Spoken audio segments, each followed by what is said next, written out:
يعني obboleeyyan kan koo gurranaaf ergisaa hunduu yeroo tokko dandeettii rabbii keenya halaallume saba koo rabbiin dhugaan tokkicha hin dhalanne hin dhalchu hojii hojjetu hundumaa eenyuunuu keessan galchu addaamin abbaa keenya harka isaan tolchee uume ergasii maleektota hunduma isaanii waame kabajaa dandeettii koof sujuuda bu'aa fiime jinnootas jaraa wajjin sujuuduu fi abboome maleekonni hundi isaanii sujuuda bu'aniiru seexonoonni didanii abaaramaa ta'aniiru. Nan jedha malee kuni mata duree koo miti mi'aachan sin deebisa gara jandaa duraatti innis maali yoo jettan addaamin uumuu isaati haadhaa fi abbaa malee isa argamsiisuu isaati dinqii inni lammaffaan hawaanis uumuu isaa haadha malee dhiirarraa dubartii argamsiisuu isaa jara lamaan irraa immoo ilmaan wal horsiisuu isaa inni sadaffaa dinqiin yesuusin uumuu isaa abbaa malee mariyaamiin keessatti isa uume almasihii isaa jedhee maqaa isaa immoo isa waame israa'elootatti ergee akka barsiisuuf deeme.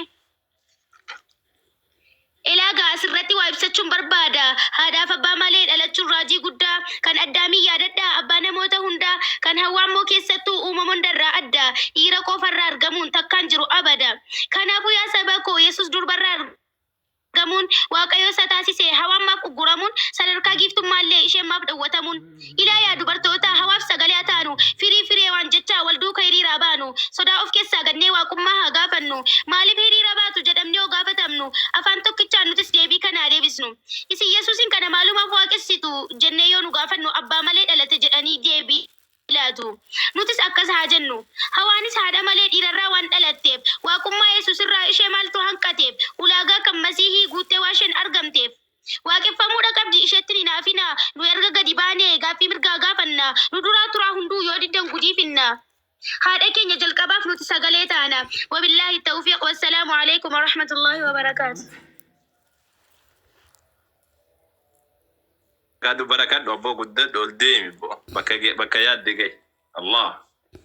akam da sana majada sama jidduudhaan kutte isaa itti nu hafuuftuu barbaannee ture dhageeffachuu jirra firii hawwaa jechuu jirra hewwaan dhugaa jette ati yoo isiin dubartii waan taate waaqa ta'uu diddeessa dhiira qofa ta'uu sagaleen hin jiru natti fakkaata neetworkiin keenya dadhabaadha dhageenya jirra abshirra abbaa caalii